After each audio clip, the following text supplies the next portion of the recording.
Isaac Newton, the famous English physicist, had a friend who was a staunch atheist. One day when this atheist came to visit Newton in his library at Cambridge University, his eyes fell upon the most beautiful object sitting on Newton's desk. It was a brass orrery, a mechanical model of the solar system. "That's beautiful," said the atheist. "Wait," said Newton. "Do you see the small lever on the base? Move it toward you." As the atheist moved this little lever, the entire engine slowly came to life. At its center, the orb of the sun started to revolve. Further out, turning on brass cogs, the Earth and the planets began their revolutions around the sun, each planet accompanied by its own moon, all moving in wonderful precision. "This is amazing. This is so beautiful," said the atheist. "Who made it?" "No one," replied Newton. "What do you mean, no one?" "No one. It just sort of fell together." "Very funny. I want you to tell me who the maker of this amazing machine is." Newton said, "This, you insist, has to have a maker. But this, how much more infinitely more beautiful and more complex, that, you insist, has no maker."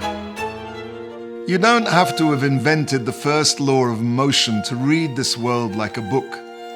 Just as a book testifies to the existence of its writer, so the world testifies to the existence of its divine author. Yet, however compelling is the evidence of design in the creation, that's not the reason why the Jewish people believe in God.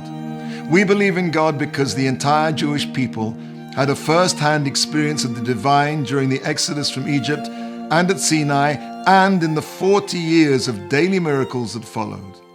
"Ah," you'll say, "well, that was them, but what about me?" The answer is that parents don't lie to their children about things that it's important for the children to know.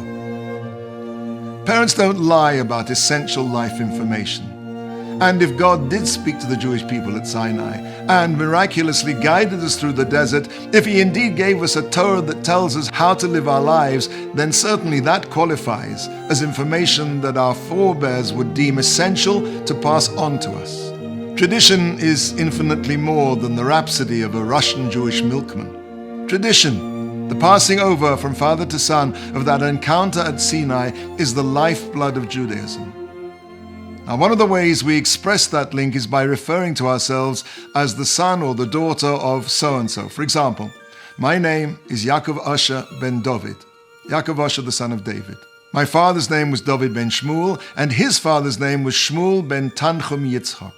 My name, who I am, is inextricably linked with where I came from. I'm a link in a chain that spans the millennia. My very name says that. At the end of Parshat Vayishlach, the Torah lists the kings of Edom. If you look at this list, you'll notice that not one of these kings was hereditary. Not one. Every one of them founded and finished his own dynasty. Edom is descended from Esau. Esau despised the birthright and sold it to Yaakov, to Jacob. Esau viewed heredity as disposable, insignificant, and he was prepared to sell it for a bowl of lentils.